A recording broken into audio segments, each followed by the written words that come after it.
আসসালামু আলাইকুম। কালকে শুক্রবার, তো ভাবলাম গাড়ি একটা ভাড়া নিয়ে ঘুরতে যাই। তো সেই হিসাব করে একটা রেন্ট কার আসছি গাড়ি ভাড়া নেওয়ার জন্য। ভিতরে যাওয়া যাক, দেখি কি লাগে এবং কত টাকা কি ভাড়া।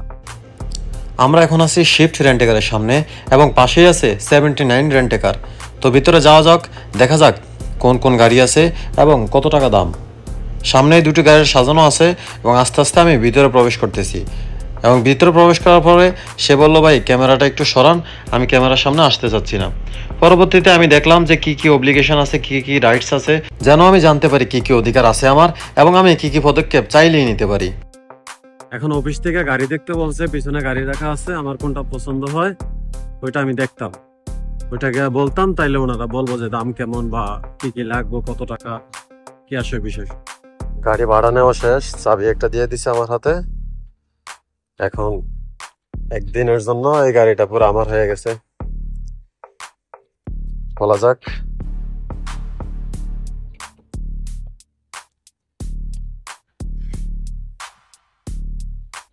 তো যাই হোক, এই গাড়িটা মোটামুটি আমি 150 রিয়াল দিয়ে ভাড়া নিছি, যা বাংলা টাকায় মোটামুটি 6000 টাকার কাছাকাছি।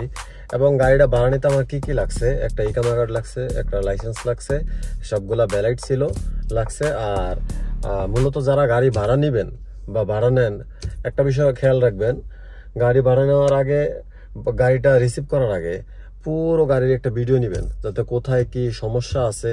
অবশ্য ওনারা আমার একটা চেকলিস্ট দিছে, চেক করে দিছে, কিন্তু তারপরও আপনারা যারাই ভাড়া নেন, ভাড়া নেওয়ার আগে পুরো গাড়ির একটা ভিডিও করে নেবেন, যেন কোনো সমস্যা থাকলে আপনার ভিডিওতে থাকে, যেন আসার পরে বলতে না পারে এটা এই হয়েছে, এই হয়েছে, সে হয়েছে, আপনি কইরে আনছেন, টাকা দেন।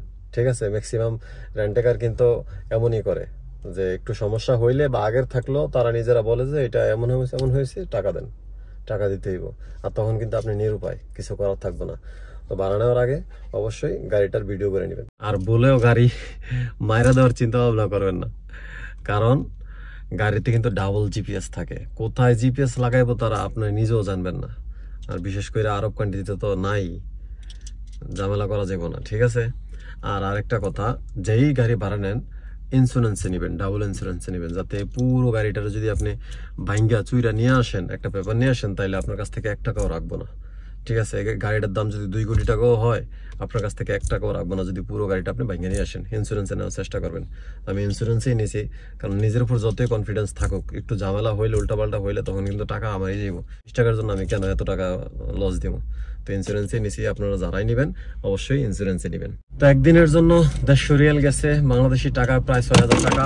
আর 300 কিলোমিটার দিছে, আমি এই গাড়ি 300 কিলোমিটার চালাইতে পারবো। আর আরব দেশগুলোর রাস্তায় তো ফ্রেশ 300 কিলোমিটার মুহূর্তের মধ্যে চলে যাব।